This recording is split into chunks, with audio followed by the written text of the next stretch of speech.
Throughout life, Kara has had a special interest in all aspects of wellness. She has a Master of Public Health degree with an emphasis in health education and a Bachelor of Science in Exercise Science and Wellness. Kara is a Master Certified Community Health Education Specialist and has over 15 years of experience in the fields of education and health promotion. Her experience includes the administration of college-level academic programs, online course instruction, and designing, implementing, and evaluating health promotion programming in the public and private sector. So please join me in welcoming Kara Meissner. Thanks, Natalie. Good morning. I heard a few of you were up driving at 3 a.m. Is that right? I'm going to have to do some backflips and cartwheels to keep everybody awake and energized.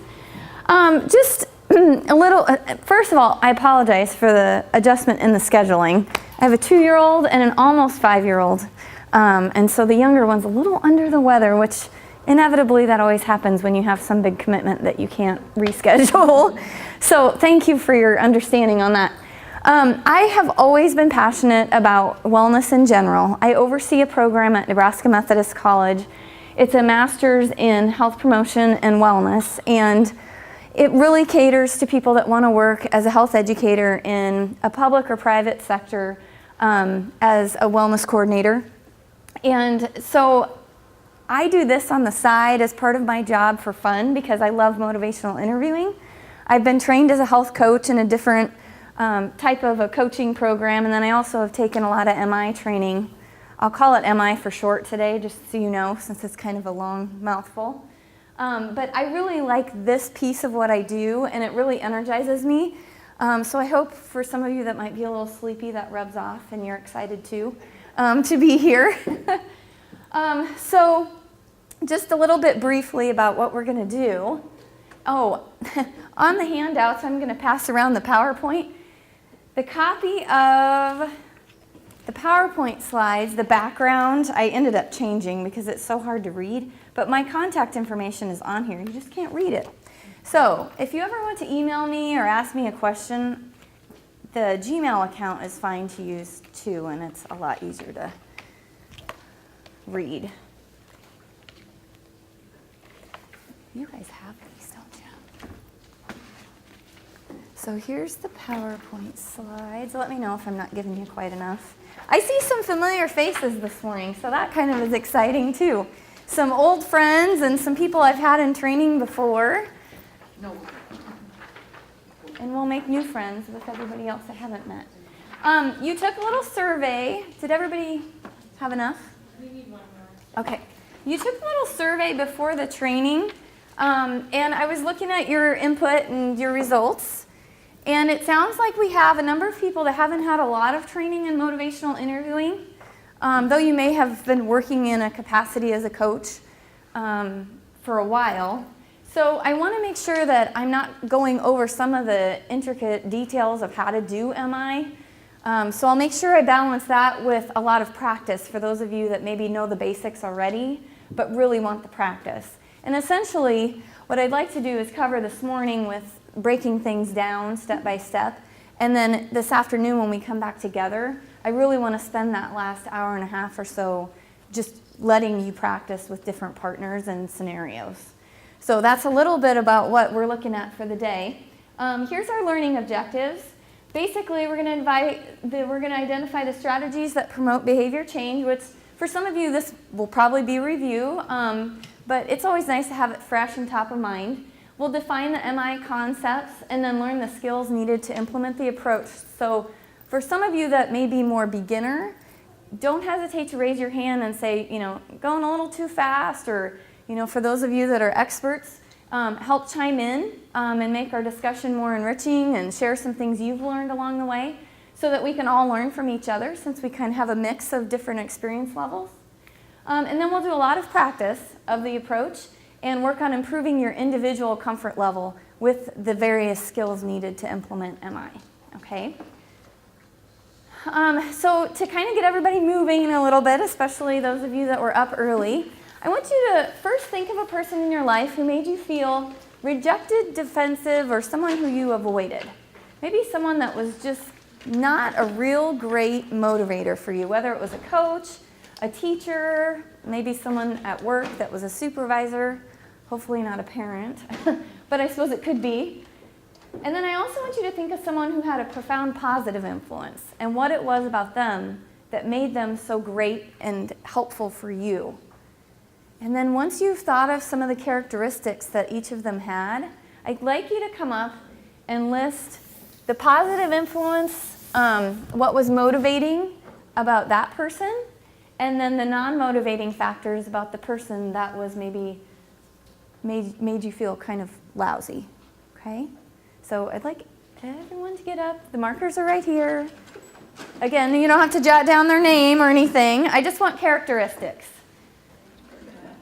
Okay, this is a wonderful group. Sometimes my groups are really shy and kind of scared to even come up and grab a marker and definitely don't want to practice in front of other people. So I think you guys have good energy and we're off to a flying start already.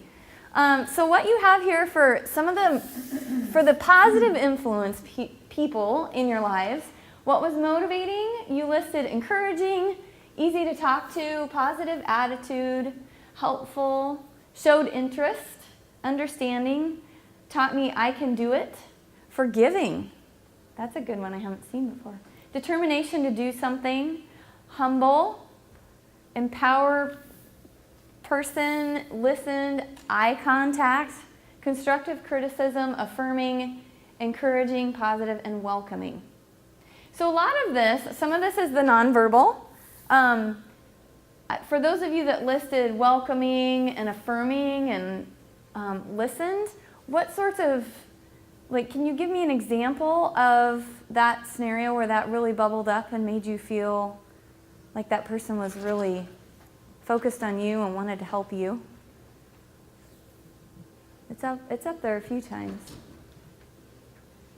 Nobody wants to talk. For me, it was also linked with the eye contact and nodding of their head, Yep. you know, or slight movements of their body, the way they held their body, that kind of thing, and reflecting back, you know, I think this is what you just said, you know, that kind of thing. Perfect. You're going to see a lot of these characteristics as we go into the MI and how to do it more as the day goes on, especially this morning. So excellent list. Did we miss anything? We have a lot up here. Okay. That nonverbal is really important too, isn't it? Okay, so for the non-motivating, we have demeaning times 2, negative attitude times 2 times 2, pushy with another additional one, bad body language, closed off, nonverbal cues closed off or closed off? How did you know they were closed off? I wrote that one. They're just not willing to help, kind of shut down. Yeah, I guess nonverbal cues would be a good Okay. way to describe it. Perfect. Accusatory, being in a hurry, defensive, saying no to everything, and just plain mean. Wow. Hopefully we encounter more of those types of people in our lives than these, I would hope. I've actually done trainings where some health workers have said, no, I sit in a doctor's office and talk with different clients about diabetes with the doctor, and the doctor will approach the patient like this. They'll just tell them, no, you have to do this, this, and this, or you're going to die, or, you know, whatever the consequence is going to be. And that's how they approach them. And that's not real motivating for people generally. I can't think of too many people that really like to be motivated in that way. So I don't think that's the general population anyway. So basically, what is MI? So motivational interviewing, in a nutshell, is collaboration with your client. It's a conversation that you have with them where you're trying to strengthen their commitment and motivation to change. Okay, so what we're talking about today is really how to approach someone. A lot of you probably have skills you've already brought to the table, or you wouldn't be in the jobs you're in. And MI is really rounding out those skills and bringing it all together in a way that makes the patient or client feel comfortable and helps them identify what it is that they can do to change. It's not about you bringing an agenda to the table with a client and then saying, okay, we really need to do this, this, and this, like maybe that particular physician that I shared just a little bit ago did. So this is a little bit of review for some of the people that have seen this before, but I want to make sure I cover some of the basics. And I have a new video. Okay, so when I show this particular TED Talk is excellent, but it's about selling product, so it's from a business standpoint. But in my mind, it's all about what motivates people, and we're selling health, right? So think of it in the context of selling health to someone, or a particular behavior or thing they need to change. I like to show it because it's a different way to think about the same thing.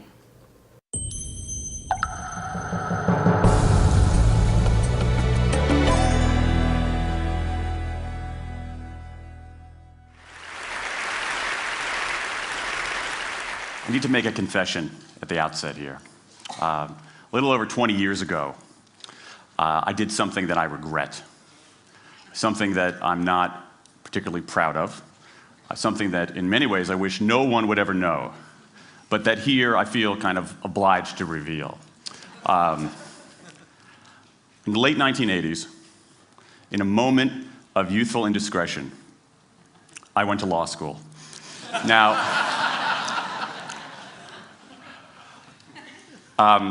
in America, law is a professional degree. You get your university degree, then you go on to law school. And when I got to law school, I didn't do very well. To put it mildly, I didn't do very well. I, in fact, graduated in the part of my law school class that made the top 90% possible. Thank you. I never practiced law a day in my life. I pretty much wasn't allowed to. But today, against my better judgment, against the advice of my own wife, I want to try to dust off some of those legal skills, what's left of those legal skills. I don't want to tell you a story. I want to make a case. I want to make a hard-headed, evidence-based, dare I say lawyerly case for rethinking how we run our businesses. So, ladies and gentlemen of the jury, take a look at this. This is called the candle problem. Some of you might have seen this before. It was created in 1945 by a psychologist named Carl Duncker.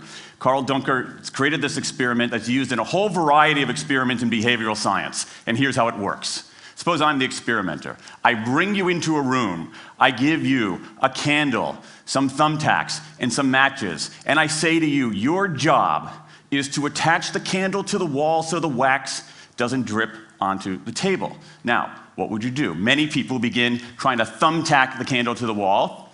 Doesn't work. Some people, and I saw somebody kind of make the motion over here, some people have a great idea where they light the match, melt the side of the candle, try to adhere it to the wall. It's an awesome idea, doesn't work. And eventually, after 5 or 10 minutes, most people figure out the solution, which you can see here. The key is to overcome what's called functional fixedness. You look at that box and you see it only as a receptacle for the tacks, but it can also have this other function as a platform for the candle. The candle problem. Now, I want to tell you about an experiment using the candle problem done by a scientist named Sam Glucksberg, who's now at Princeton University in the US. This shows the power of incentives. Here's what he did. He gathered his participants and he said, I'm going to time you how quickly you can solve this problem. To one group, he said, I'm going to time you to establish norms, averages, for how long it typically takes someone to solve this sort of problem.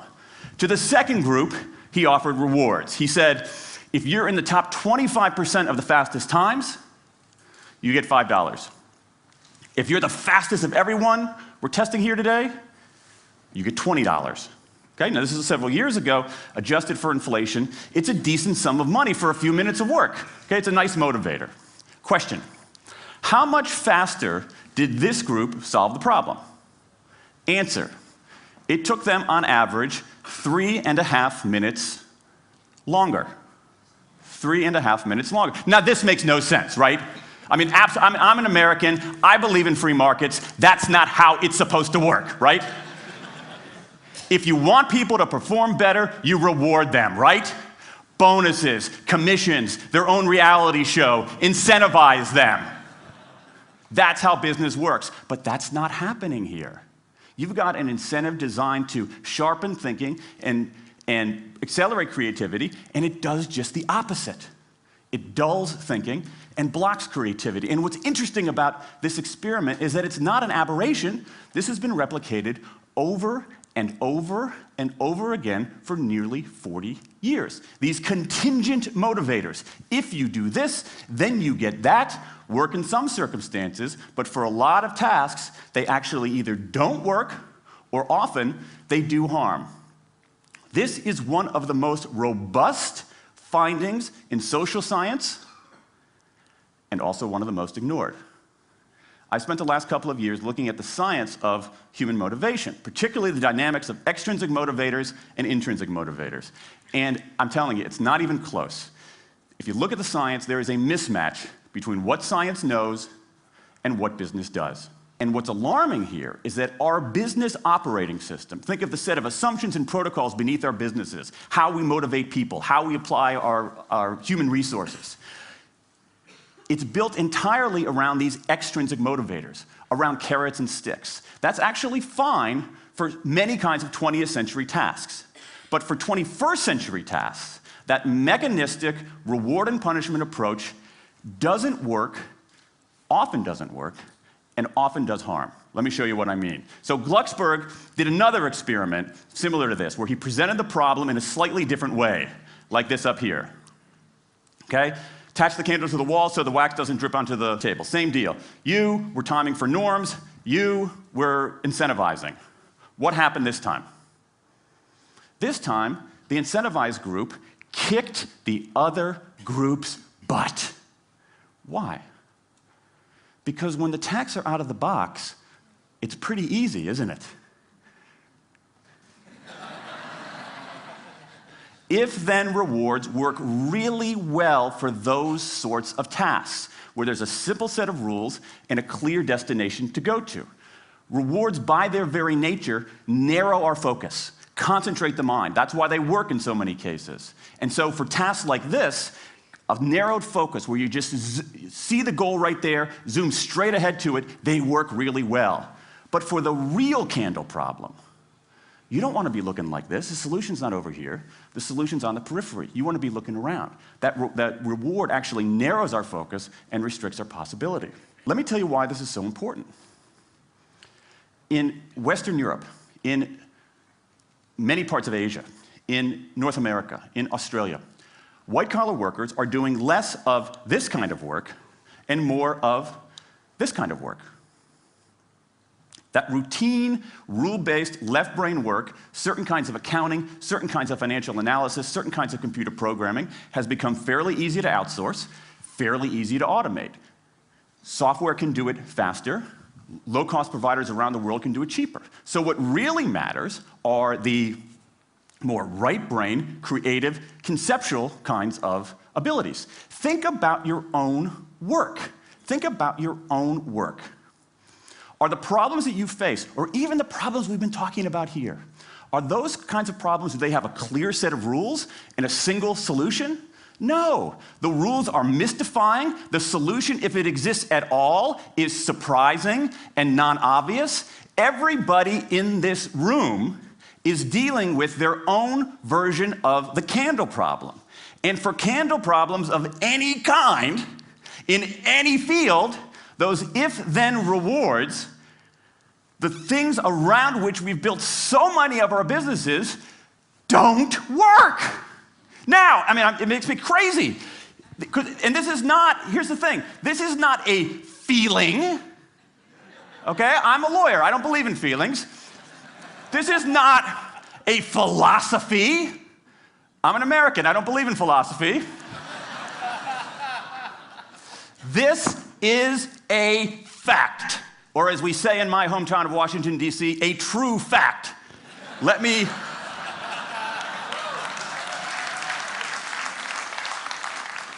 Let me give you an example of what I mean. Let me marshal the evidence here, because I'm not telling you a story, I'm making a case, ladies and gentlemen of the jury. Some evidence. Dan Ariely, one of the great economists of our time, he and 3 colleagues did a study of some MIT students. They gave these MIT students a bunch of games that involved creativity and motor skills and concentration. And they offered them for performance 3 levels of rewards.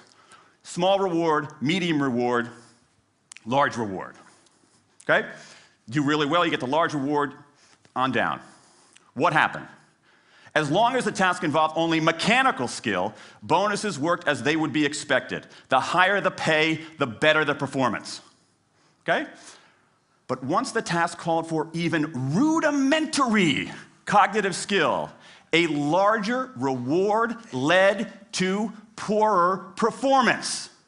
Then they said, okay, let's see if there's any cultural bias here. Let's go to Madurai, India and test this. Reward standard of living is lower. In Madurai, a reward that's modest by North American standards is more meaningful there. Same deal. A bunch of games, 3 levels of rewards. What happens? People offered the medium level of rewards, did no better than people offered the small rewards. But this time, people offered the highest rewards. They did worst of all. In 8 of the 9 tasks we examined across 3 experiments, higher incentives led to worse performance. Is this some kind of touchy-feely socialist conspiracy going on here? No, these are economists from MIT, from Carnegie Mellon, from the University of Chicago. And do you know who sponsored this research? The Federal Reserve Bank of the United States. That's the American experience. Let's go across the pond to the London School of Economics. LSE, London School of Economics, alma mater of 11 Nobel laureates in economics. Training ground for great economic thinkers like George Soros and Friedrich Hayek and Mick Jagger. Just last month, economists at LSE looked at 51 studies of pay-for-performance plans inside of companies. Here's what the economists there said. We find that financial incentives can result in a negative impact on overall performance. There's a mismatch between what science knows and what business does. And what worries me as we stand here in the rubble of the economic collapse is that too many organizations are making their decisions, their policies about talent and people, based on assumptions that are outdated, unexamined, and rooted more in folklore than in science. And if we really want to get out of this economic mess, and if we really want high performance on those definitional tasks of the 21st century, the solution is not to do more of the wrong things, to entice people with a sweeter carrot or threaten them with a sharper stick. We need a whole new approach. The good news about all this is that the scientists who've been studying motivation have given us this new approach. It's an approach built much more around intrinsic motivation, around the desire to do things because they matter, because we like it, because they're interesting, because they're part of something important. And to my mind, that new operating system for our businesses revolves around 3 elements: autonomy, mastery, and purpose. Autonomy, the urge to direct our own lives. Mastery, the desire to get better and better at something that matters. And purpose, the yearning to do what we do in the service of something larger than ourselves. These are the building blocks of an entirely new operating system for our businesses. I want to talk today only about autonomy. In the 20th century, we came up with this idea of management. Management did not emanate from nature. Okay? Management is it's not a tree, it's a television set. Okay? Somebody invented it. And it doesn't mean it's going to work forever. Management is great. Traditional notions of management are great if you want compliance. But if you want engagement, self-direction works better. Let me give you some examples of some kind of radical notions of self-direction.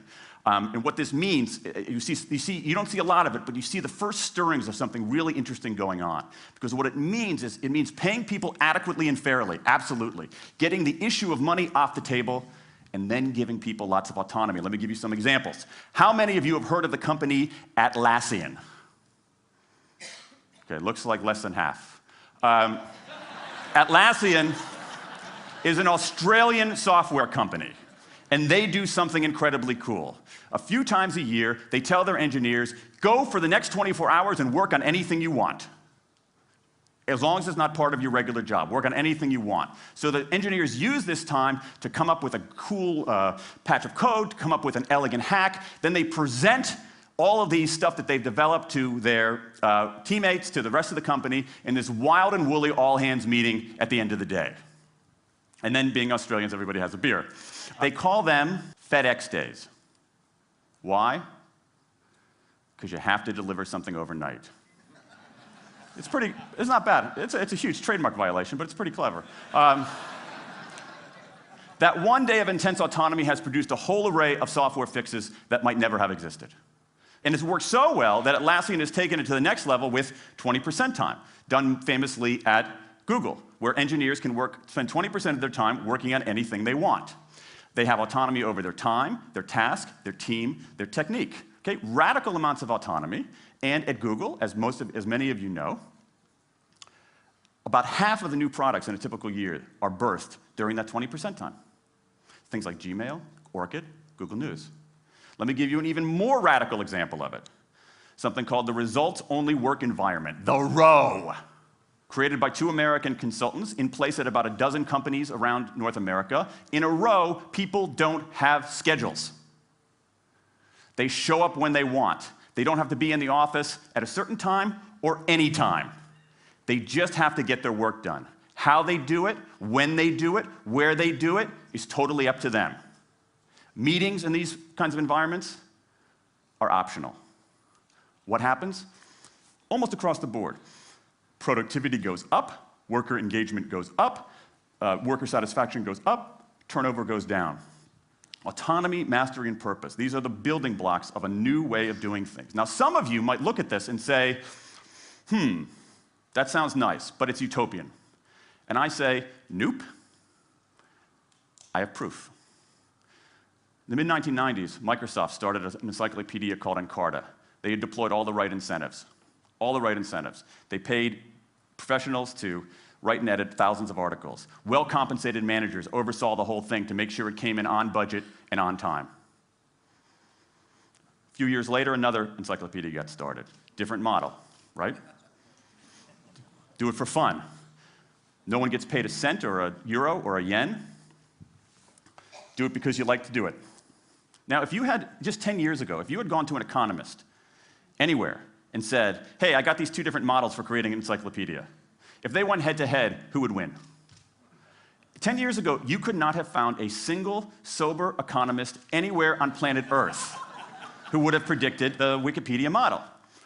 This is the titanic battle between these 2 approaches. This is the Ali Frazier of motivation, right? This is the thriller in Manila, all right? Intrinsic motivators versus extrinsic motivators. Autonomy, mastery, and purpose versus carrots and sticks. And who wins? Intrinsic motivation, autonomy, mastery, and purpose in a knockout. Let me wrap up. There's a mismatch between what science knows and what business does, and here's what science knows.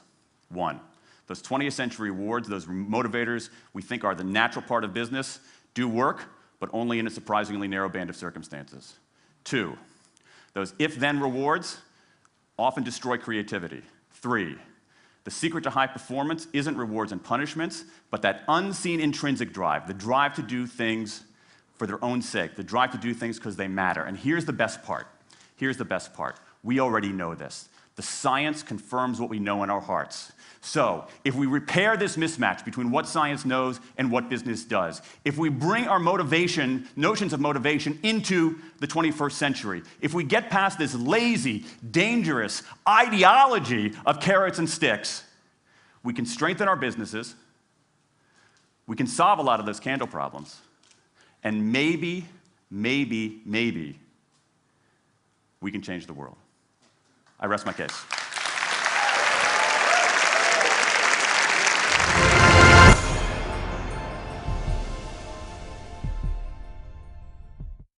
So, what do you think of Daniel Pink's presentation? The key points that I really liked that he hit on are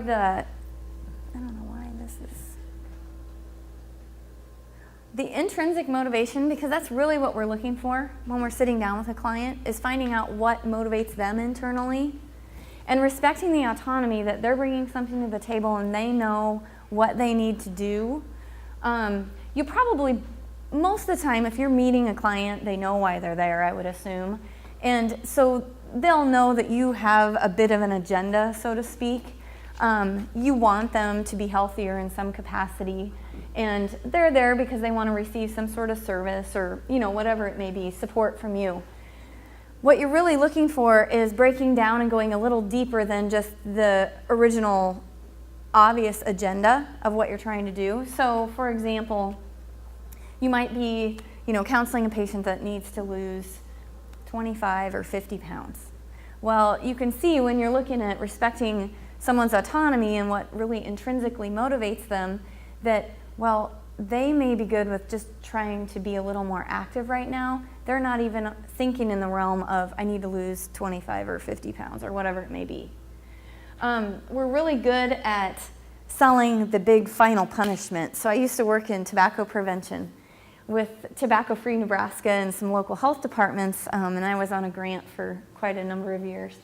And so in tobacco, we have a really good example in that we would always throw out the stats of, you know, and especially to teenagers, well, you'll die of lung cancer, you'll get all these diseases, you know, things that were like years and years and years off, okay?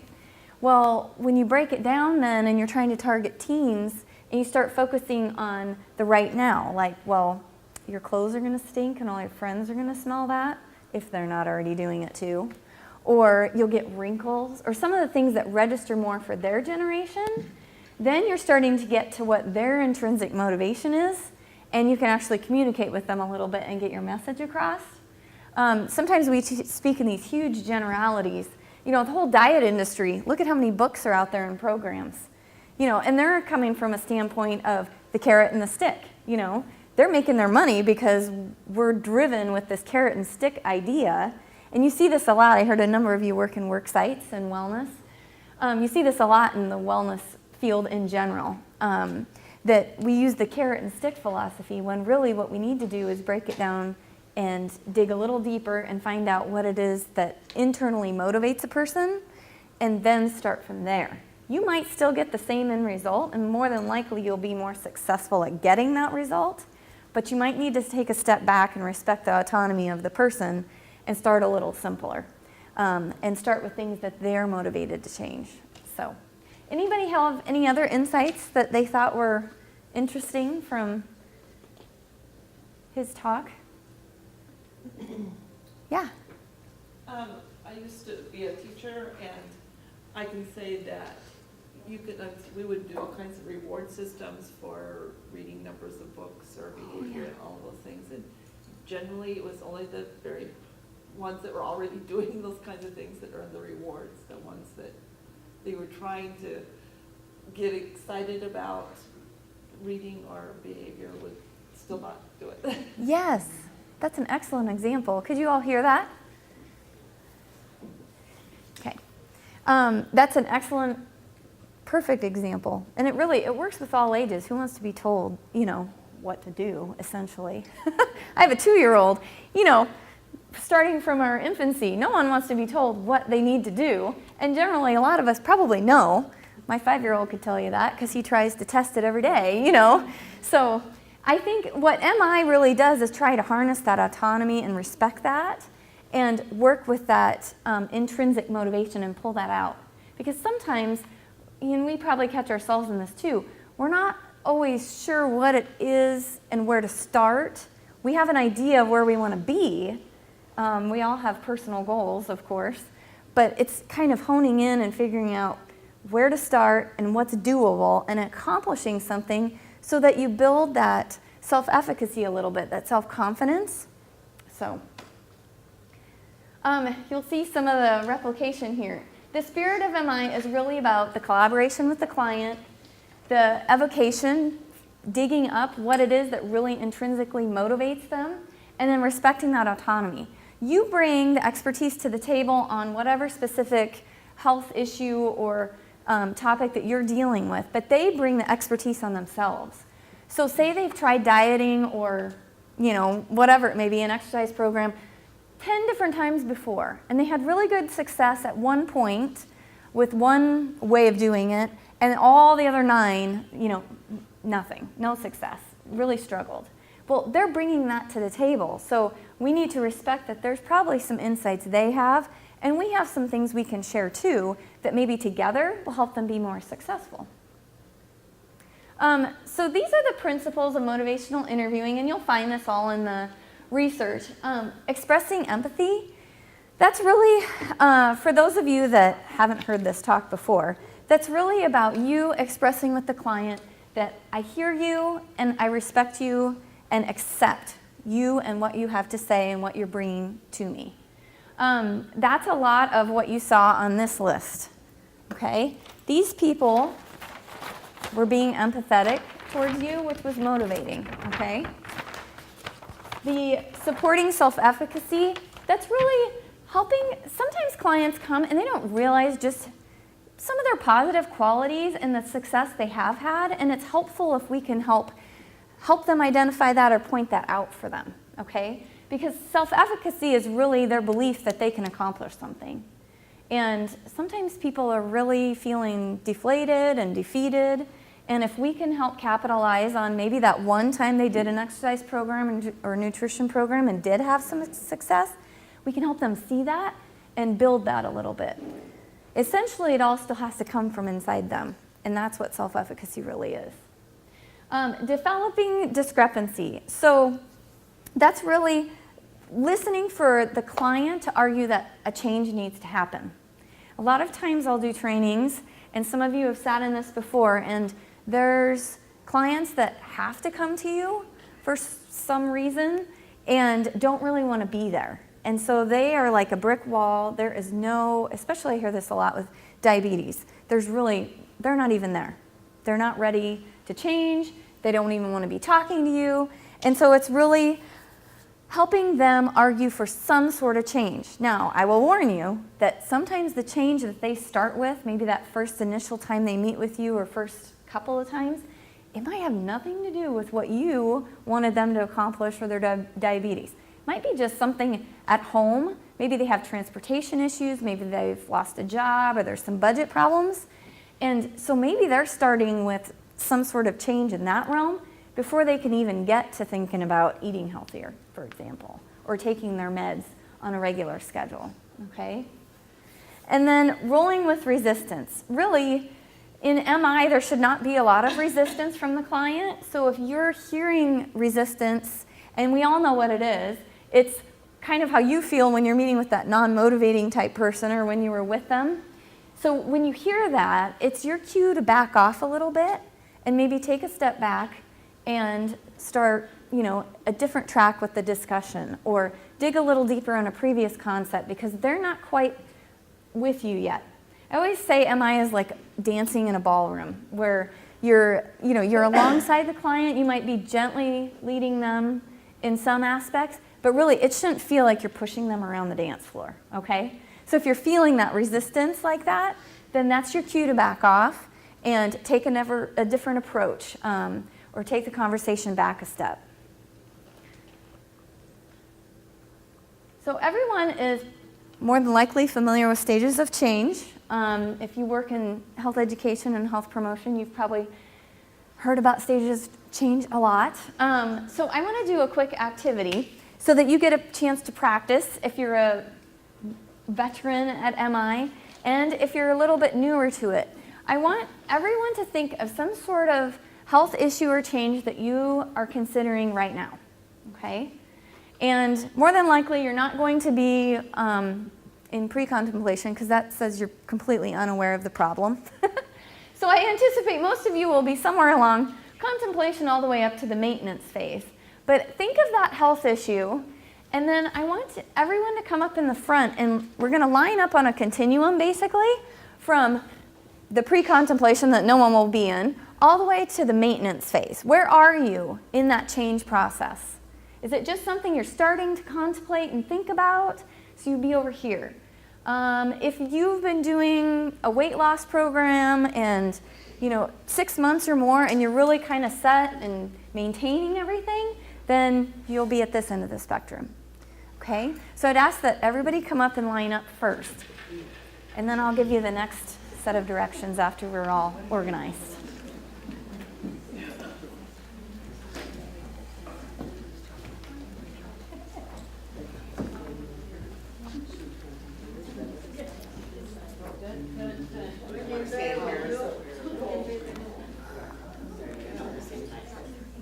Yeah, you don't have to line up by height. If it's unintentional, that's fine, but.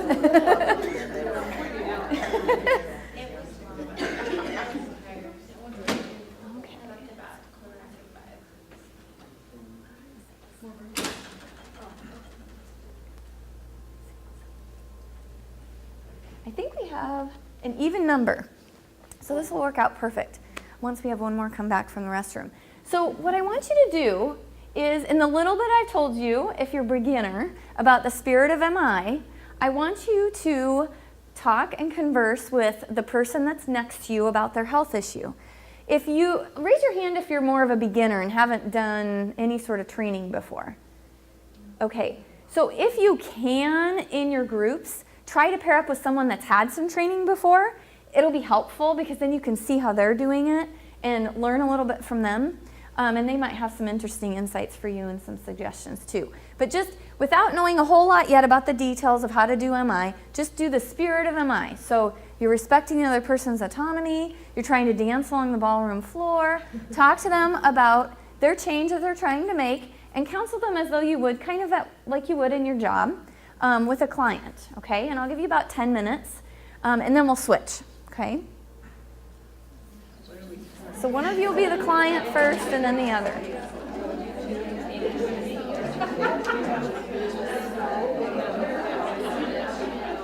So how did that feel for most of you in your groups? Everybody was very chatty, so I'm assuming you're fairly comfortable with each other already. Did you kind of get a feel, some of you that were beginner or newer to this, did you get a feel for kind of how it flows, how a session flows? From some of your more veteran people. This is one of the things about motivational interviewing and really any sort of health coaching is if you don't use it, you lose it. And we were just talking about that a bit ago. I know some of you have been in this training before and had more of the beginner version. And I always tell people when they go, practice this, even if you don't have direct client contact, practice it with a friend or a spouse or, you know, whoever, your kid. If you have older kids trying to make some big decisions, practice it, because if you don't use it, you do really start to lose it a little bit. So don't hesitate to pull out your MI on the fly as needed. You will get better at it and it will get more comfortable. You know, probably right now it feels a little bit awkward for some of you that haven't done this before. And as we go into more practicing and talking about the details of how an MI session works, it'll still feel really clunky. So don't leave today thinking that you're going to be a rock star at this and it's just suddenly going to be easy. When I took trainings and learned this process, it felt awkward, you know, even after sitting on the second full day of training. It just still felt like it wasn't flowing yet. But as you practice more and as you're in more of a work site setting and not just a training conference room, it'll feel more natural. So now we'll go into a little bit more of the actual steps. So these are the motivational interviewing skills, and the acronym is OARS. There's a definite flow to an MI session. You use open-ended questions, which I assume most of you know what those are. You don't answer them with a yes or a no. The affirmations, where you're really talking with the client and focusing on some of their positive characteristics. You're not judging them, so you're avoiding using I statements like, I think you are, you know, very organized, or I think you are a very dedicated person to your family, because that shows judgment. But you're trying to positively affirm what characteristics they have that are good and strong and that they can hone in and really use to accomplish whatever the goal might be. I need to skip here. The reflections are really reflecting back to the person what they've told you. So it might be saying something like, do you mean this? What I hear you telling me is. So some of you probably already use that skill if you've had any sort of other training already. You're reflecting back to make sure that you're hearing them right and understanding what they're saying. And then the summaries is when you get to a certain significant point in the discussion where maybe they've identified a change they want to make, you're summarizing what they're telling you and saying, so it sounds like you're ready to make a change in your eating habits, and you feel that eating more fruits and vegetables at your meals might be a good place to start. Is that correct? So it's really summarizing everything and putting a nice little bow on it, I like to say, at the really poignant points in the conversation. It might be just halfway through and then maybe once at the end. It doesn't happen as often as the actual reflections do. So we're going to watch a couple of videos. These are my last videos for the day. So if you need to stand or take a little standing break, don't hesitate. But I want to show you a negative version and what MI really is not, and then a positive MI session. And for those of you that have been in my trainings before, you've seen these before. But as I've often told you, I've seen these a lot more, probably at least 50 times each. And every time I watch it, I still pick up on some little nugget that I didn't catch before, that this particular counselor is doing really well. So bear with me, watch it again with your now more expert eyes. And for those of you that are beginners, really look for the general themes. The negative, unfortunately, hopefully you don't act like this, but there are people that counsel like this. The positive will be what you'll really learn the most from, and you'll be able to see those ORS steps, okay? So even, keep your sheet out and handy, and you'll kind of see, oh, that's an open-ended question. Oh, he's affirming something she's doing really well. You'll be able to see those. But I think it's nice to have two to compare. And this deals with drinking, though that may not be what you're dealing with in your counseling, but it's just a really good video. So though it's about alcohol use, you can trade that for food or, any other thing you're dealing with. Well, hey, Miss Clark. My name is Alan Lime. Dr. Seal asked me to talk to you about your drinking. Oh, okay. Yeah, he said that you filled out the form and that you came to him for some medication for your stress, but that he was really concerned about your alcohol consumption before he made any prescriptions for you. So let me see that form, please. Okay. Thanks. Yeah, well, it says here that you drink 4 more times a week and that you have 1 or 2 drinks and that you go over that limit on a fairly regular basis. That's too much. That's too much. I mean, I imagine that he's already told you that he can't prescribe you anything unless you do something about this drinking. Okay, I'm really confused. He did want me to come and talk to you. I'm just not real thrilled with the way this is going. Well, I'm sure you're not, because anybody that drinks at these levels isn't going to be thrilled talking about their drinking with a professional like myself.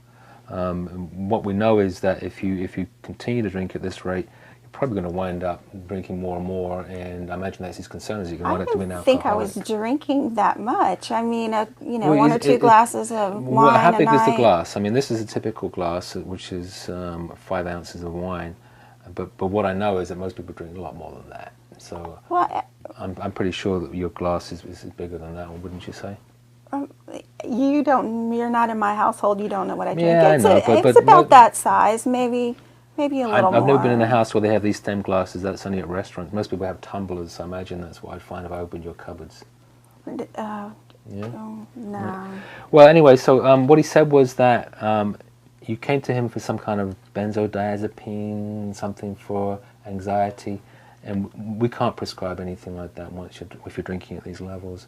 So we need you to stop, or at least cut back to reasonable levels, which for you would be no more than 3 drinks in one setting, which you're drinking over that now, or no more than 7 drinks in 1 week, which you are well over right now. So if you can agree to that, then perhaps he can make that prescription for you. I can't promise that either, but that's certainly one thing. The other thing you need to do is to read this. Take this pamphlet and read it, and you'll see in there that it tells you about limits of alcohol, and I think you'll find that if you can stick to that, you should be okay.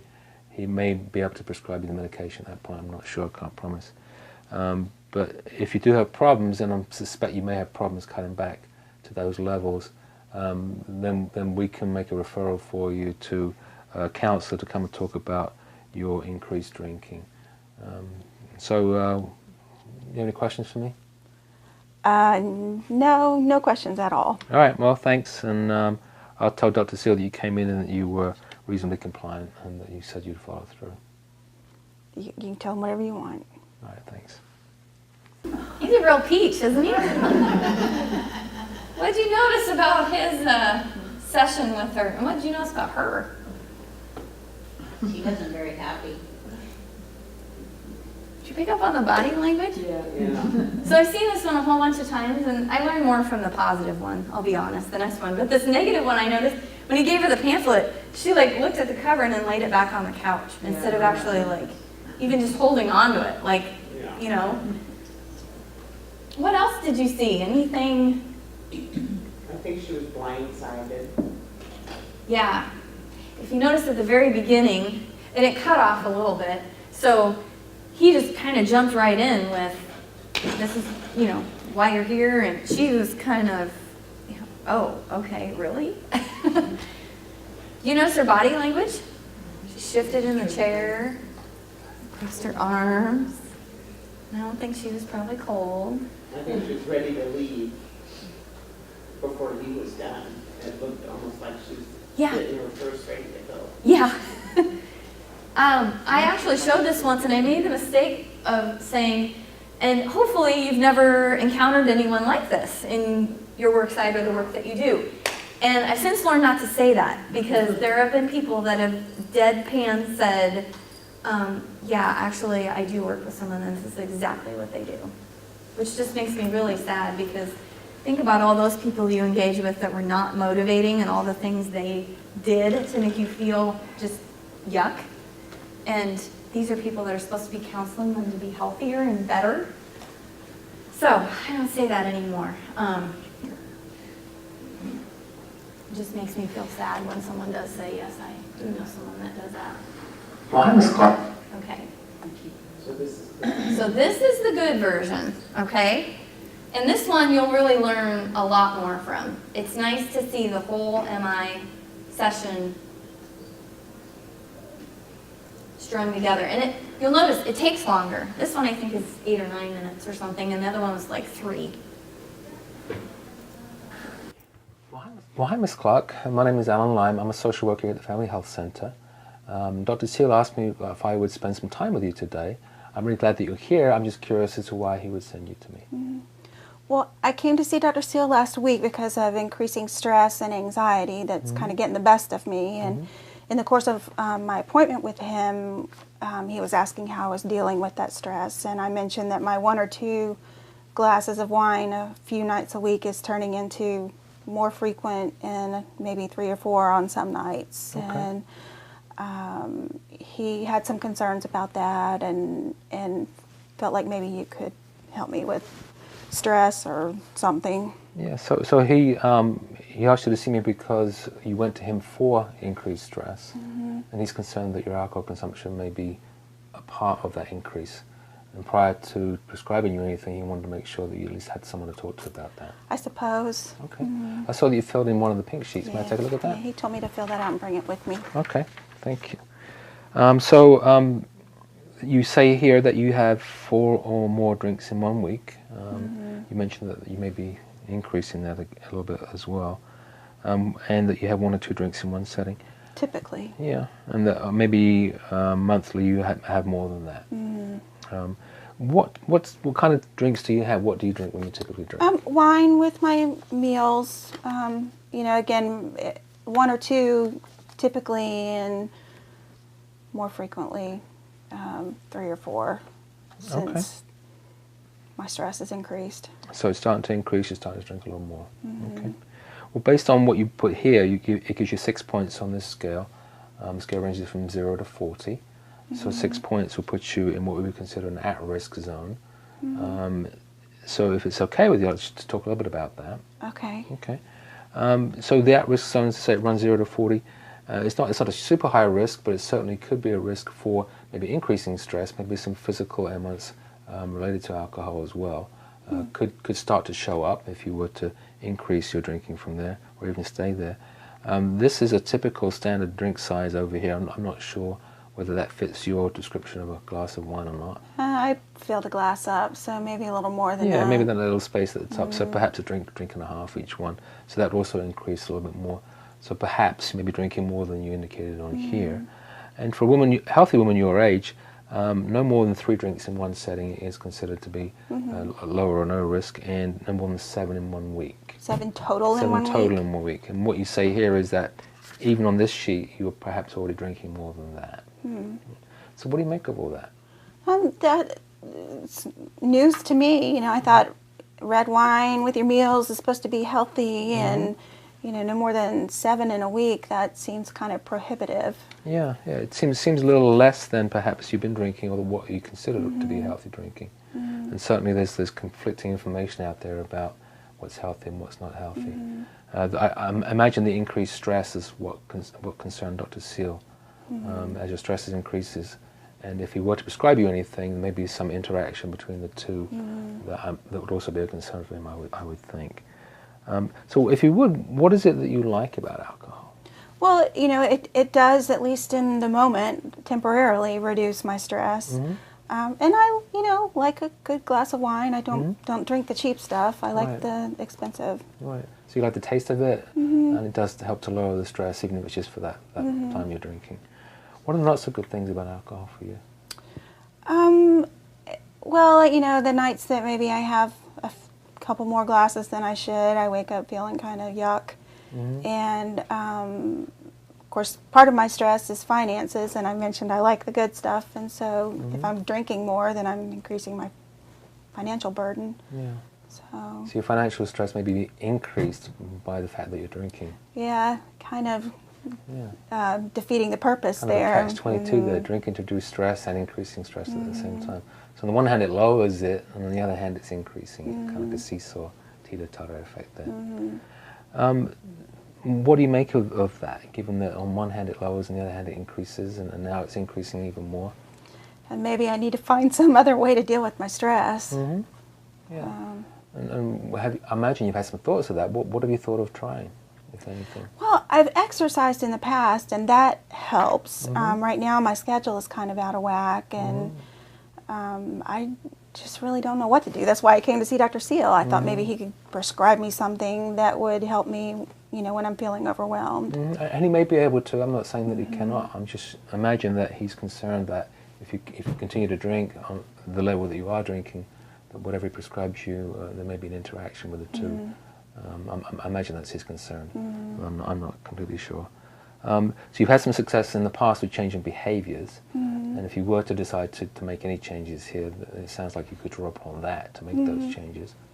How important would it be for you on a scale of 0 through 10? I have a little kind of visual here of that. If 0 is not important, 10 is very important, to do something about your drinking right now.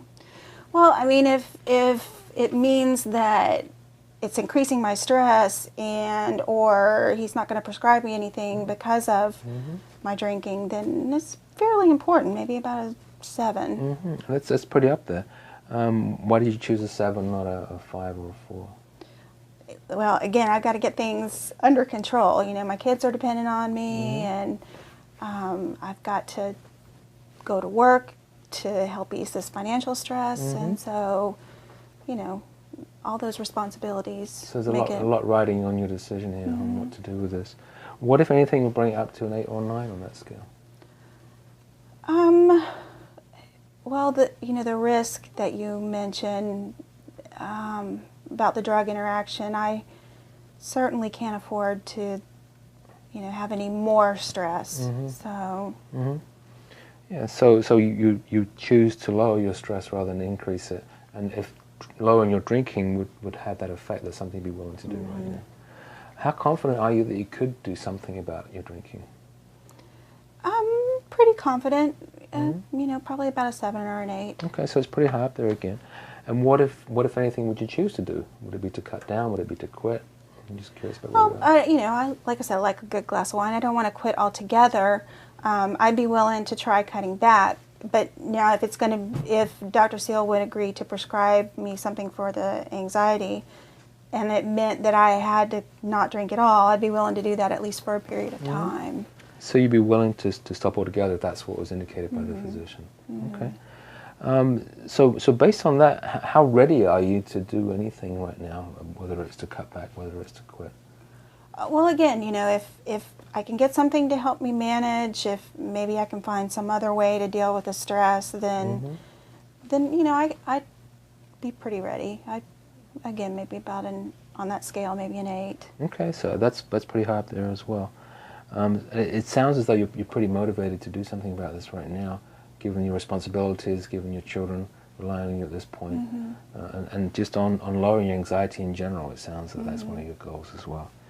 Well, I'm pretty confident that once you decide to do whatever it is you decide to do, you'll be able to follow through with that, based on your experience in the past of making behavior changes. I imagine there's some things there you can draw upon. What's one thing that you could do? I imagine you thought of some things that might help to lower your stress. Well, the exercise, but again, that's kind of difficult to fit in right now. Hoping that Dr. Seal will prescribe something for me to take when I'm feeling particularly overwhelmed, and maybe just having somebody to talk to bounce some things off of. One of the things we can offer here is for you to come in and talk to one of our behavioral health specialists. Who may be able to help you talk through this area of your life, this area of increased stress, and sound like responsibility there. And we can make an appointment for you if you like, before you leave today, to talk to somebody. That'd be nice. Great. It also has some information here if you're interested, a pamphlet on alcohol and what healthy limits are and how it may be affected by medications that you take as well. Okay. And I wish you lots of luck. It sounds as though you're really committed to making this shift and this change. And I imagine Dr. Seal will want to follow up with you and see how you do with your change within a few weeks. Okay. And I look forward to speaking to you in the future. All right. Thank you very much. You're very welcome. Isn't that much more pleasant to listen to?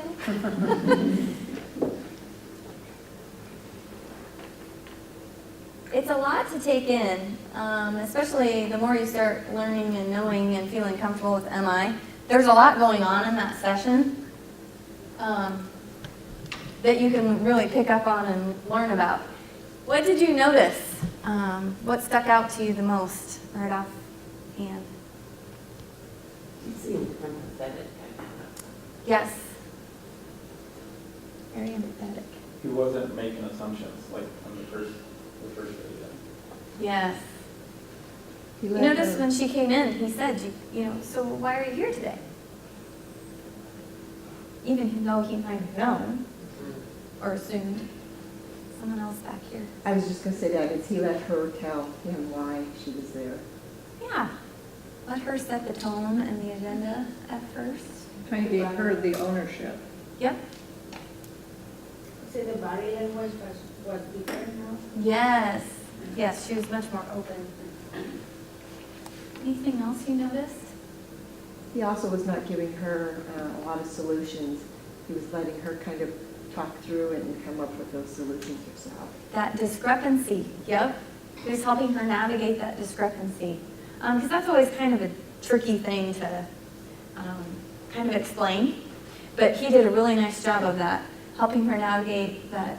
Because I think it was along the lines of, at one point, it came up multiple times, but, it's costing you to buy the expensive wine and you're drinking it, but your issue underlying is the financial, and so there's that discrepancy between what you're doing and your actions, and what you hope to get.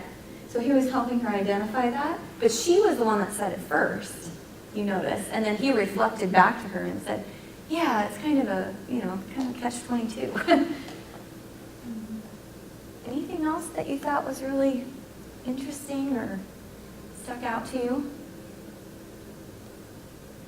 Notice at the end when he was summarizing back to her, it sounds like you could do this, and then he was also saying that they had referral services.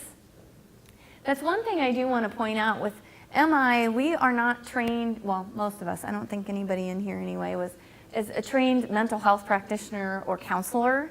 And I don't know exactly what he is, in this situation other than just someone practicing MI.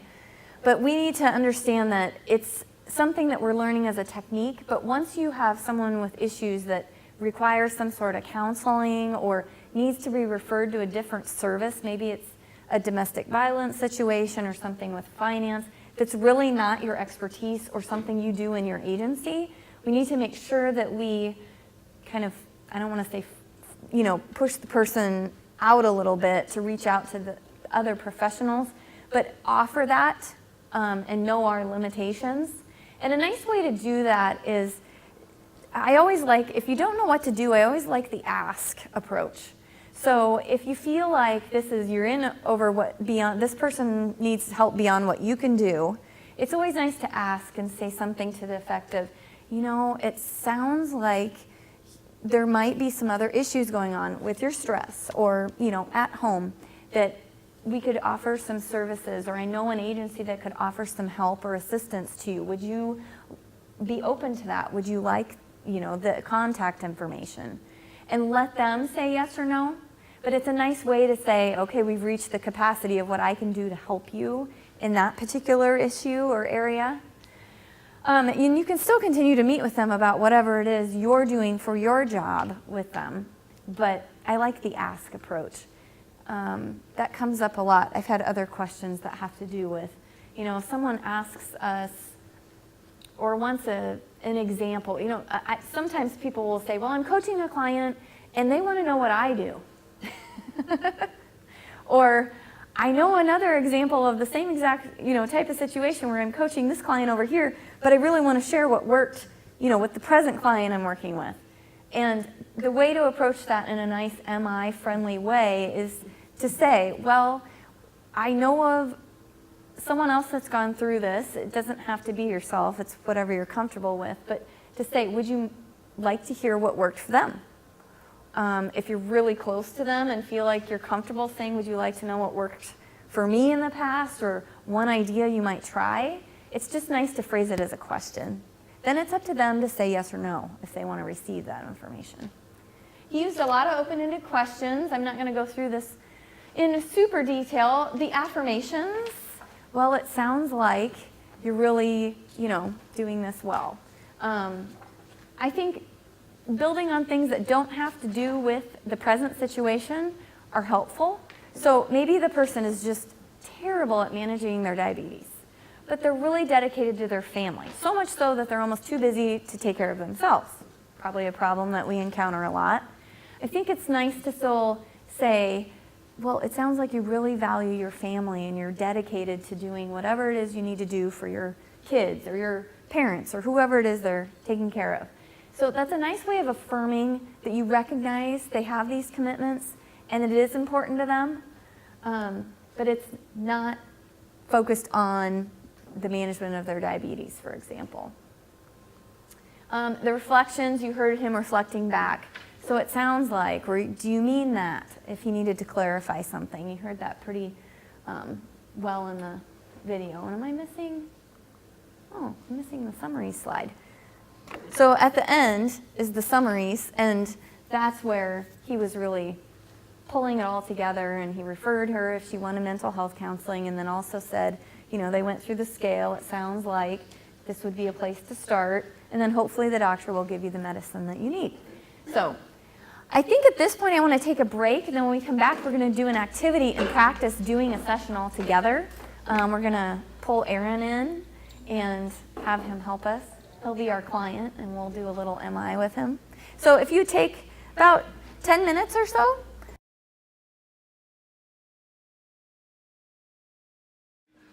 I want to do one activity before we bring Aaron on stage. This has to do with verbal and nonverbal communication.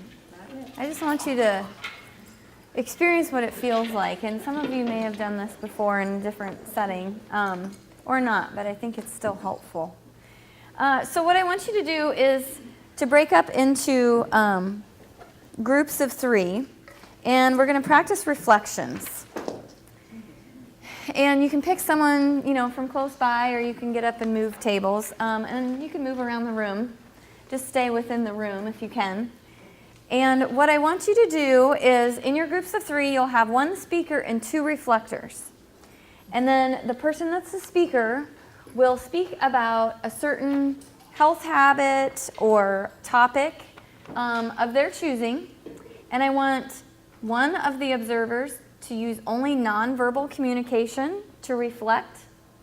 Okay, so that would be the crossing of the arms or the nodding, but don't say anything, don't talk. And then the other listener will be using only verbal. They cannot use nonverbal cues. Okay? And then we'll let you rotate and experience all the roles, okay?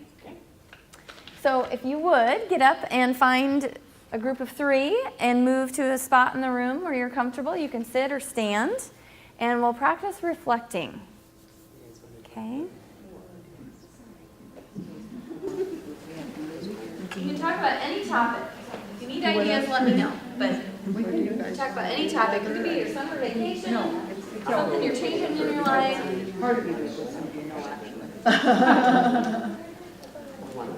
I'll be in your group. You'll be in our group? Yeah. Okay.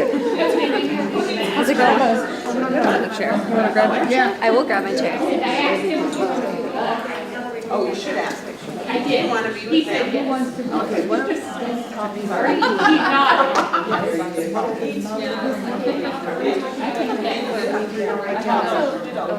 The speaker being, I think, something to I'll be the verbal.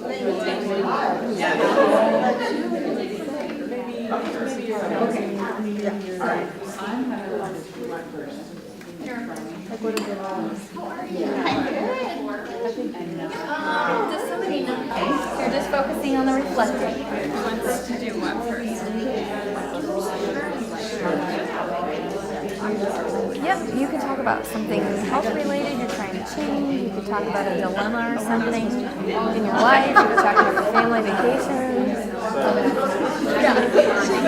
And reflecting back what they've heard. Instead of you saying, I was really I mean, they don't even have like a stage set for it. They all, one of my friends, good friends, is a nurse, and she had breast cancer. She looked at the scans and she was like, guessing probably stage 2, but we won't know for sure until she gets to the oncologist, right?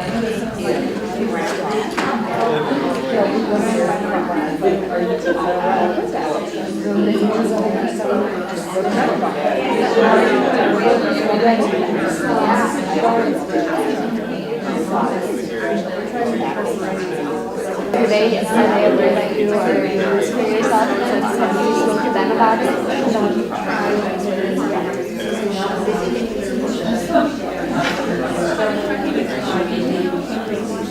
So all of you should have had a chance to be a nonverbal reflector and a verbal reflector.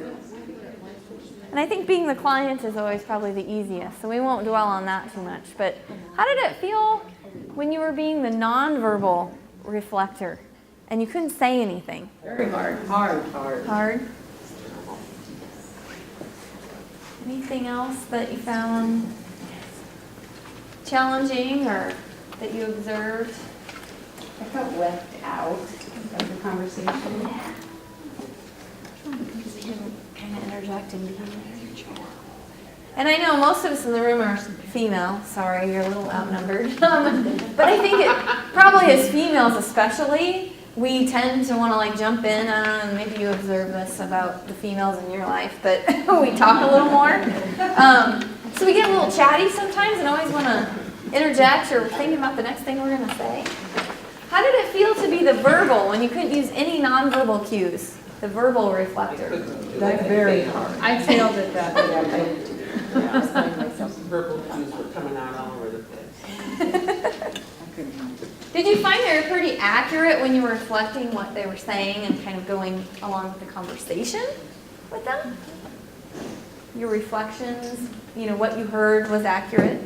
That was what they were truly meaning. Anything else that you noticed about only being able to be verbal and only speaking and leaving out that nonverbal?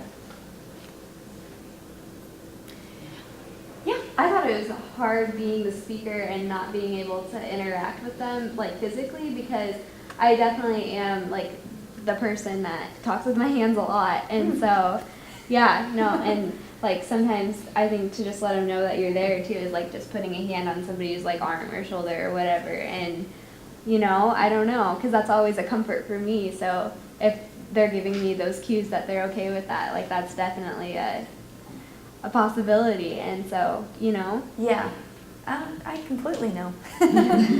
Sometimes I have to stop myself. How many of you work over the phone? Most of you do your phone counseling and not in person. So there, you don't have that nonverbal other than the tone of your voice. And I always think you can tell if someone's smiling or at least somewhat pleasant over the phone. So if you do have a nice expression on your face, I think that your client hears that. But that's a challenge, and we'll practice that a little bit this afternoon. It's a big challenge to only be working over the phone. I used to do these calls for Every Woman Matters about, it's been a while, 15 years ago or more. It was set up a little differently. It's come a long way. But it was really hard because you didn't have the other person's nonverbal cues as well. All you had was what they were saying, and sometimes they're just telling you what you want to hear. You ever get that feeling? So they could hurry up and be done with the call. So that is something that's challenging. And I will just say that your ammo is really practice and to use the tone in your voice and to try to have a smile on your face when it's appropriate, of course. So we'll practice that this afternoon when we break into our groups. One last little element that I want to talk about, and then we're going to have Erin come up and we're going to do a group MI session with Erin as our client in a kind of a game structure. What you're listening for in an MI session is the change talk.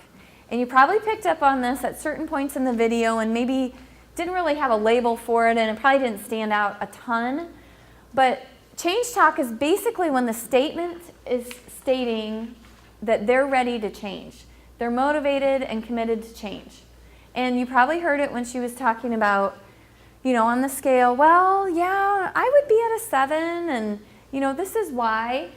You're starting to hear more of that change talk, and then you can pull out some of those tools like that scale and try to navigate, okay, how ready are you? How important is this? That sort of thing. So in your conversations, you're really listening for what they want to change or what they think they can do. You're not asking them to give up something.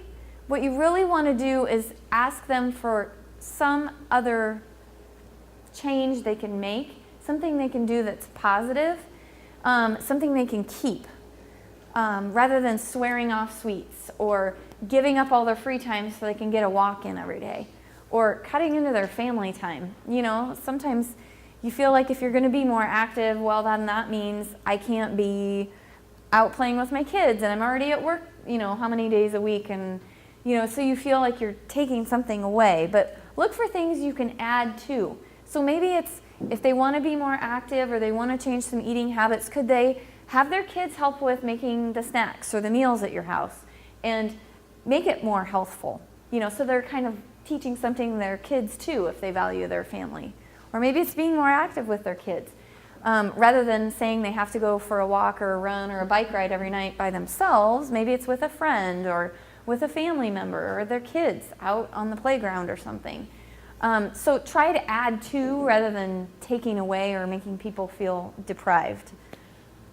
Okay, so we're listening for that change talk and we're going to practice our ORS skills. And I gave you a cheat sheet because I am nice and I don't want you to struggle, because this is hard when you start putting all this together to think of things to say sometimes.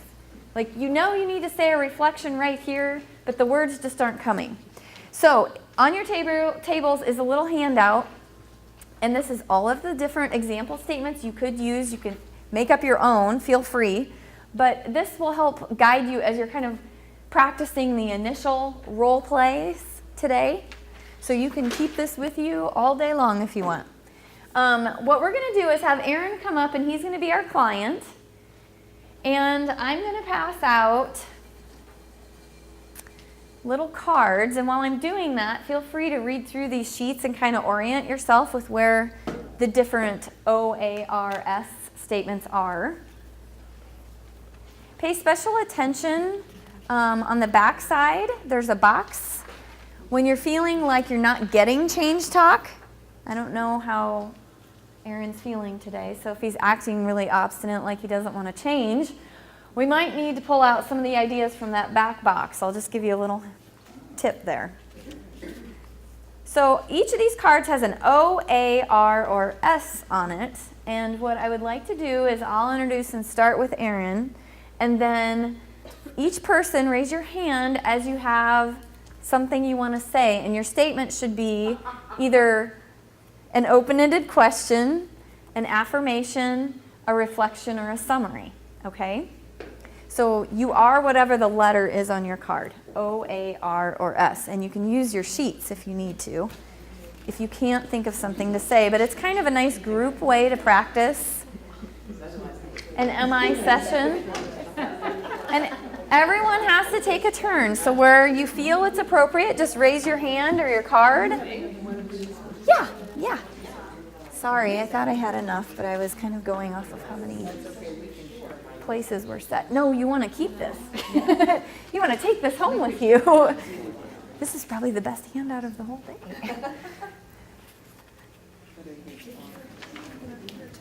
Till like 3:30? Okay, ladies.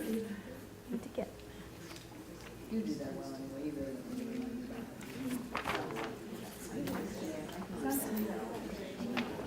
This table.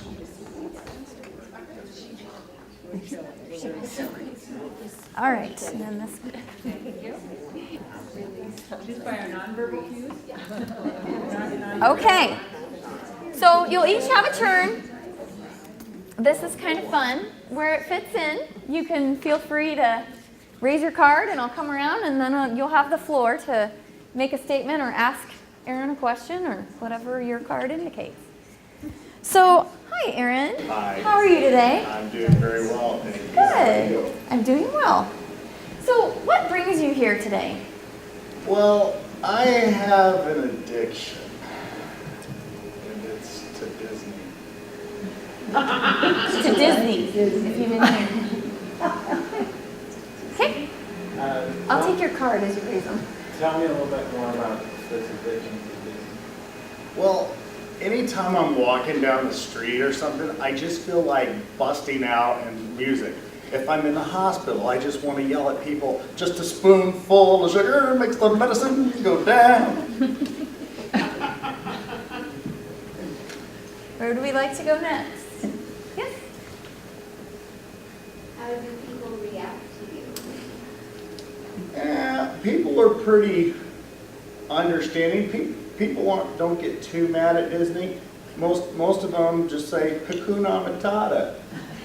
No worries.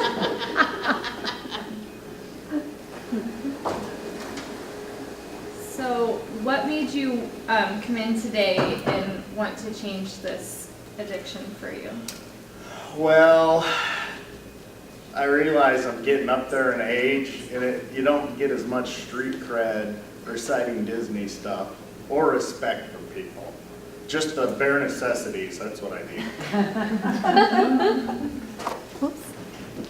Tell me, how does this make you feel when you act like this, when you do these things? Well, Disney's the happiest place on earth.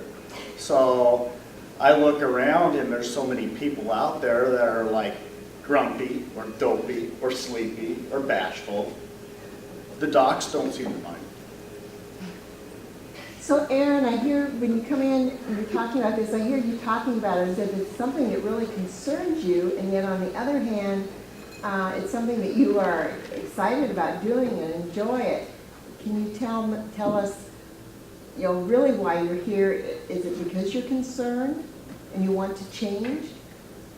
I don't know if I'm totally ready to change yet, because there's so many people in the world that aren't smiling, but it has affected my dating life because the first thing I want to do is just kiss the girl.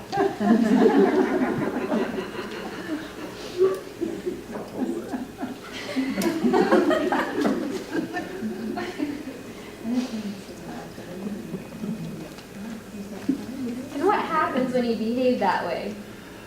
Well, I try to act like Hercules, and I come off as a Gaston, just real snobby, and they don't really like me. Disney references do anything for him? So you describe it that you want to, make the world a better place, so much where there's grumpy people, and try to make it kind of uplifting. But how do you think that this habit turned into what you describe as an addiction? How did it become to that level?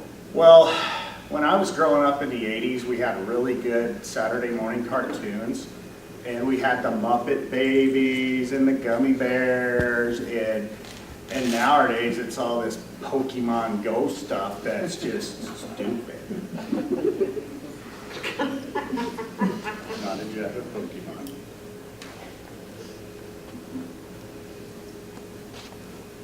Where do you want to go next? So how does that obstacle of the new, with the Pokemon and the cartoons nowadays, how does that actually make you feel? The Pokemon Or stuff. how do you deal with it? Sorry. How do I deal with it? Usually, anytime I see the Pokemon stuff come on, even if my kids are there, I try to pop in a Disney movie because I don't want their brains to rot. I think Pokemon's right up there with SpongeBob.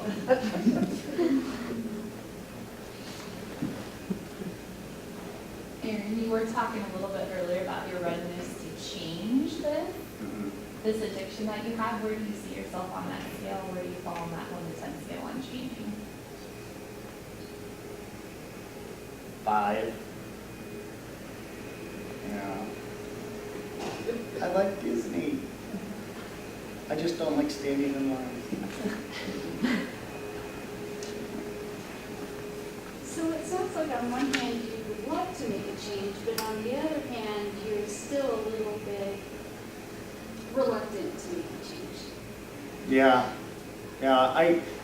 I confided in a friend, P. Sherman, Wallaby Way, Sydney, Australia, and he had some good advice, but yeah, I don't know.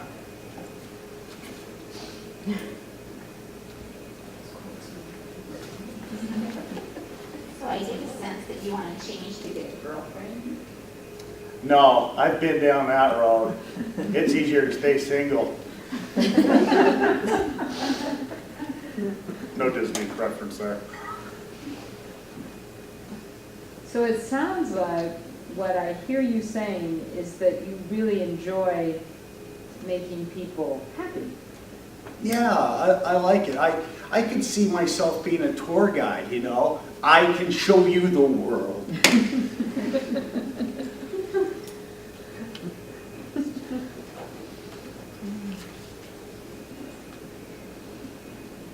I get a lot more movies. Does anyone have an O? We just had.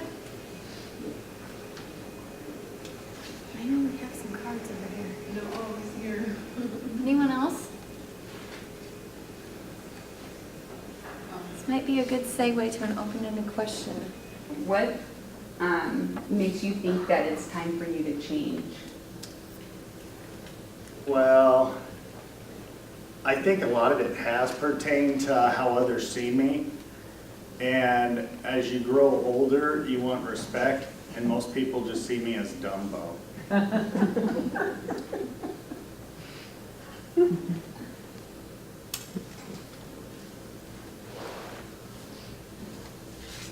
So what I hear you saying is that you want to be respected.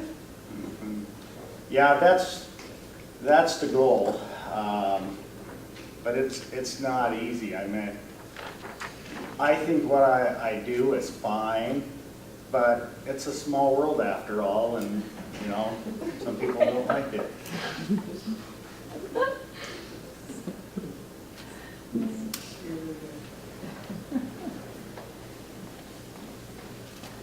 This is the first time you try to quit, or you tried in the past?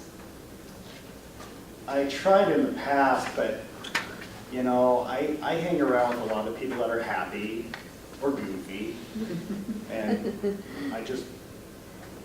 it's who I am.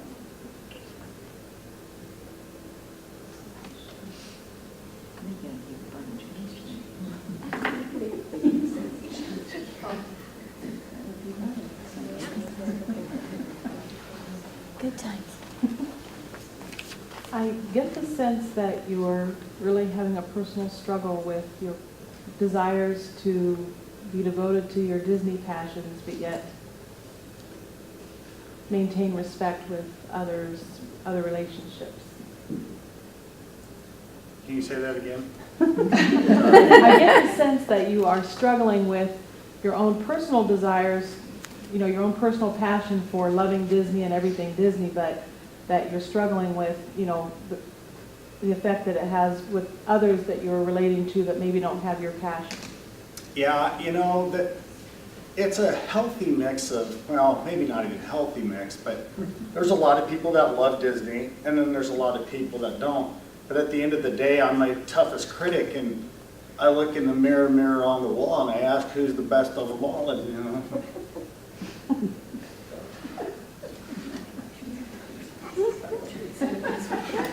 Do you have any cards left? Right here, Kara. And you really do show a lot of enthusiasm for Disney by doing a lot of the things that you do for people. Yeah. Is that a question or a statement? It was a statement. I think that's a summary. Okay. Have we gone through all the cards? I have one, but I can't think of anything. Karen, it sounds as if you recognize that as much as you love Disney, that it might be a problem and that you are interested in making a change. Yeah, and now that I look back on it, there was peer pressure to join. There was a leader of the club, Made for You and Me. You know, okay, go on. MOUSE.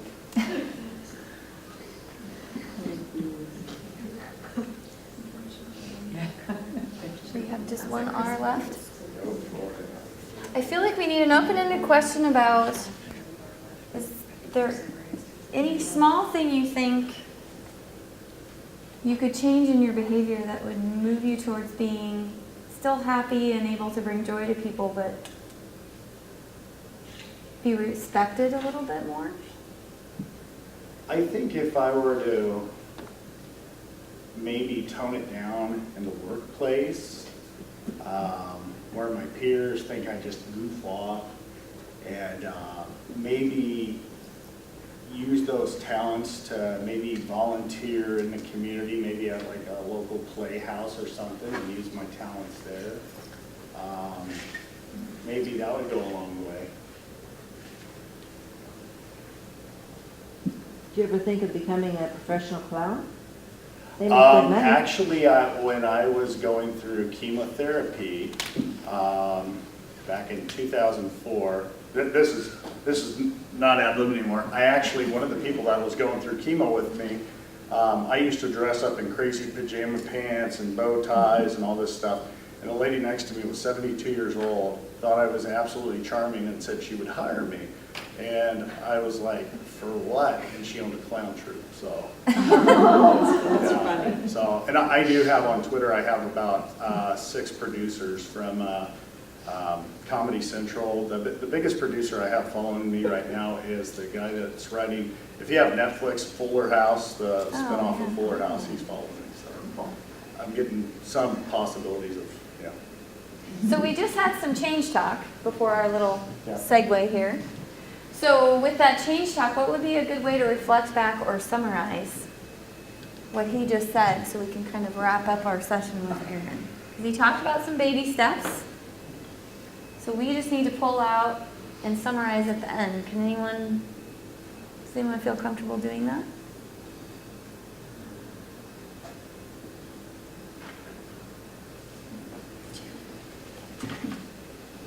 Did you get a turn? Do you want to summarize the end for us?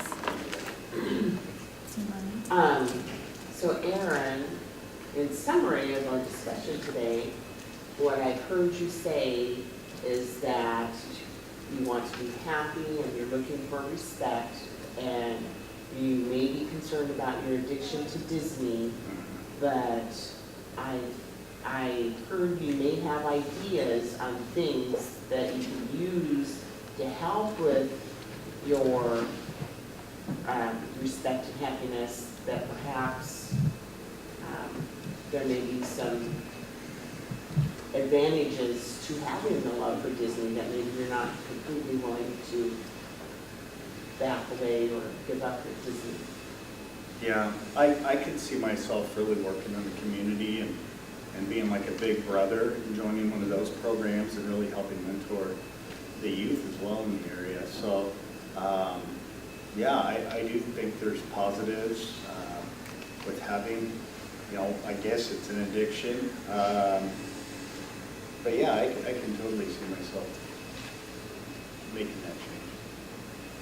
So if you pull away, you tone it down at work, like you said, a little bit, and channel it somewhere else, that might be a nice balance and get you a little more respect like you were hoping for, but still let you live out the Disney that you still love. Yeah, well, the seaweed's greener on somebody else's lake. Always is. Okay, thank you very much, Erin. Yeah.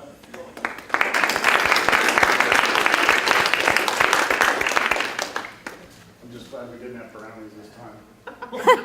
Yeah, last time was in addiction to chocolate and brownies. And there were actually real brownies in the room, so it got to be a little dangerous as the conversation went on. But Erin's on a diet now, he says, so we couldn't do that one today. Okay, so how did that feel? To just have to be responsible for the one part, how did it feel for just your personal experience? Were you able to kind of see where some of, like if you were an O or an A, where those fit in? We probably need a little bit more summary. And I always think Erin's a little bit of a hard nut to crack because we don't move along. It's kind of like your resistant clients where you start to feel like, are we getting anywhere? So sometimes it's about the questions you ask, and you have to go back to that box on the back page and kind of steer it a little bit because you are still dancing on the ballroom floor and someone still needs to be the lead. Though you don't want to push. So it's all about delicately kind of guiding the client to help them discern. Are there some advantages or disadvantages to this behavior? What might they be? And then is there some little small thing that could be changed that might be advantageous for them? So that's kind of a nice way for us to all do it as a group without having two people having to come up and be intimidated to practice in front of everyone. One of the things I noticed on the affirmations, affirmations are really about making a statement about something positive that the person's already doing or some behavior that they've already done or accomplished. And I think we were missing on a couple of those. So it's not necessarily complimenting a person, and it's not about asking them a question. It's making a statement. Well, it sounds like you're really a passionate person. You know, something to that effect. Could we channel that passion in a different way? So we kind of steered the direction of, is there somewhere you could volunteer? And he talked about maybe the Big Brothers thing and that sort of a thing. So it's pointing out some of the things that are good, that this behavior isn't necessarily all bad for him.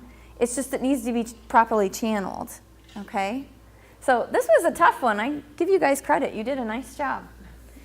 Okay, so in our practice, I want to break down the ambivalence. We have an activity, and this goes along with that change piece. So when you're looking for the change talk and you're not quite getting it, there is a little activity I'm going to have you do at your tables. You can either do it individually or with, your partner next to you. But this is helping to discern and kind of work through how you can guide the client without being too pushy, but still get them to move a little, give them that little nudge. So there's scenarios on this sheet. So take a moment to read the instructions while I'm passing them out.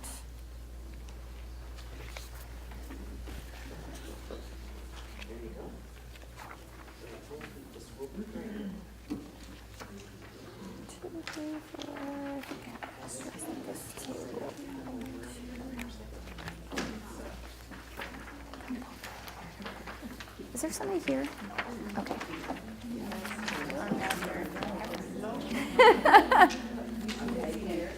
Okay.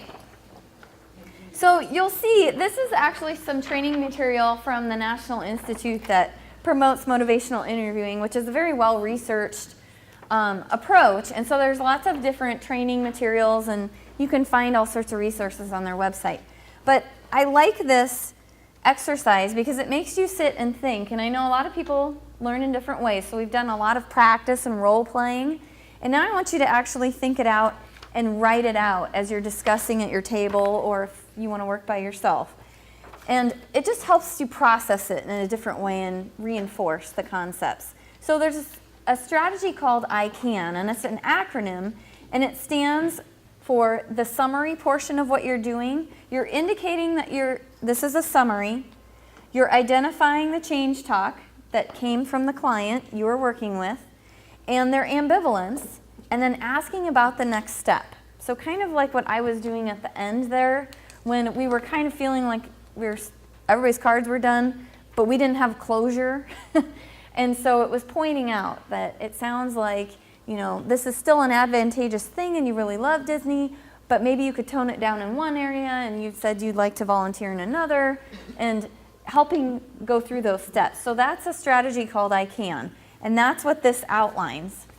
Now at the bottom, there are a number of scenarios, and at your table, just take 15 minutes or so, either by yourself or with someone next to you, to work through the different behavior or the different behavior scenarios, and then outline the I CAN steps.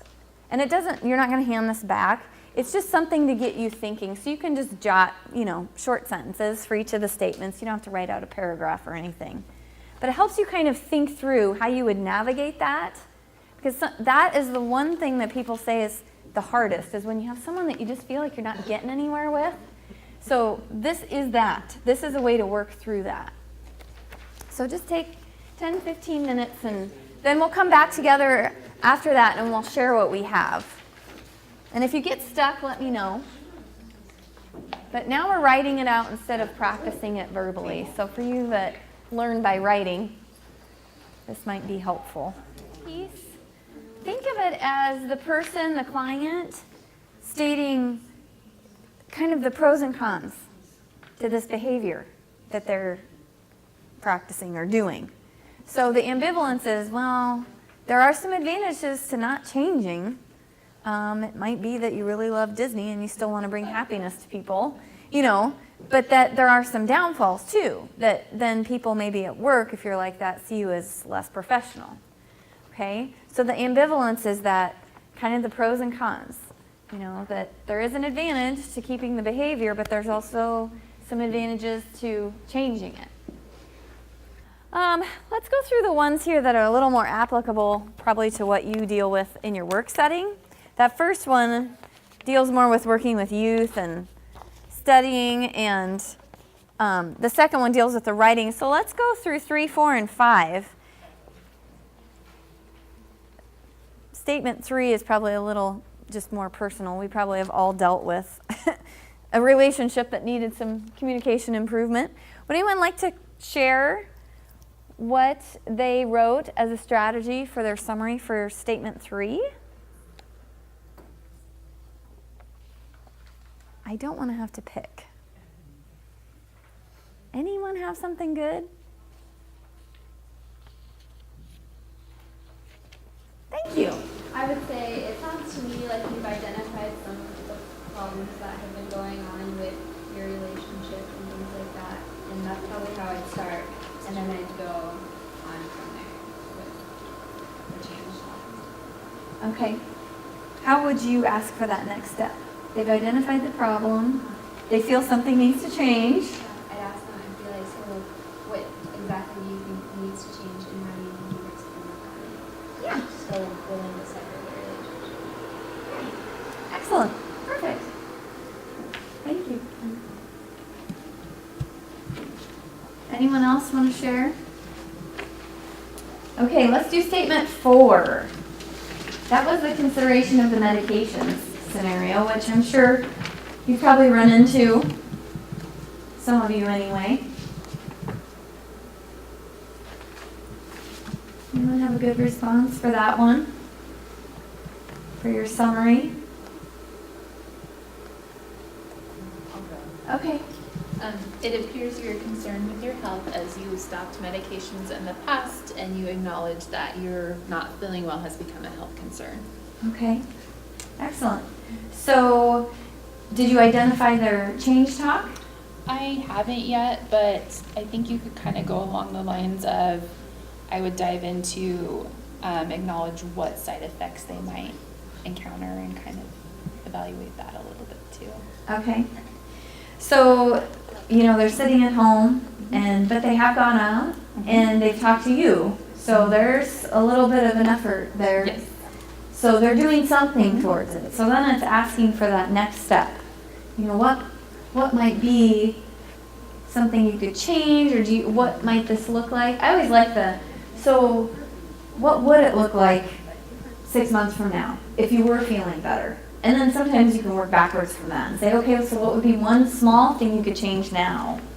So if you're feeling like you're stuck, but they've identified that something needs to change or shift, you could ask, so ideally, what might that look like for you in the future? Where would you like to be in 6 months or a year?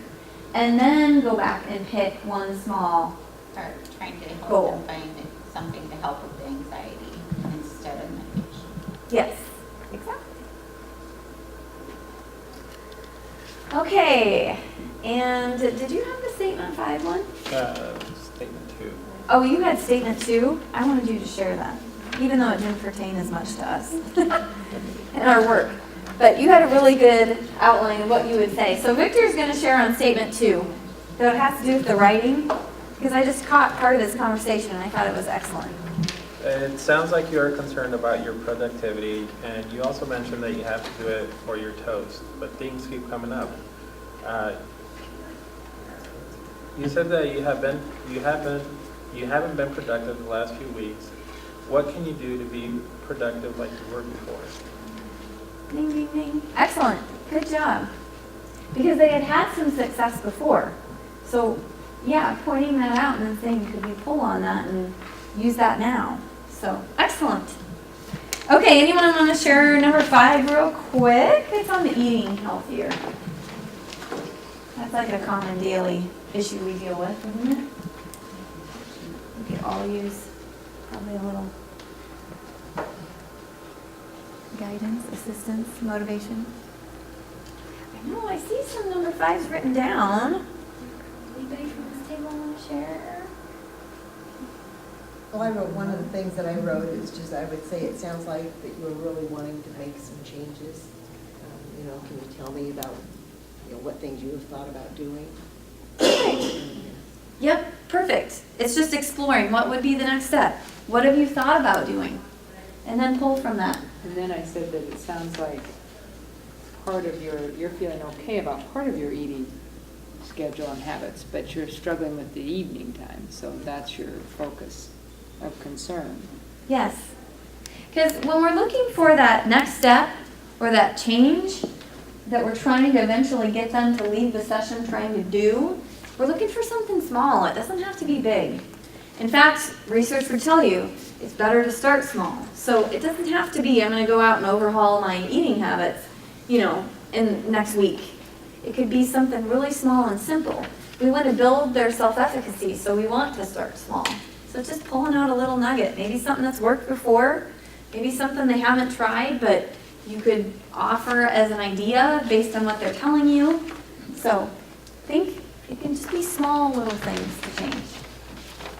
Okay, so we have our lunch out in the hallway, and I don't want to make you late. When we come back this afternoon, we'll be doing more role plays with different scenarios. Some I'll give you, some will be your own that hopefully you brought from your work site. Did anybody remember to do that? Do what now? I'm sorry. Some scenarios from your work site that you can think of that you've ran into in the past. Some of you don't work directly with clients, so we'll borrow from each other. We'll practice that and we'll work on our role play skills. So we're coming back 12:15ish. Yeah, 12:15ish, and we're going to start back with Kara again on the schedule. So we're kind of shifting some things around, but I think we're ready to go out here. Let me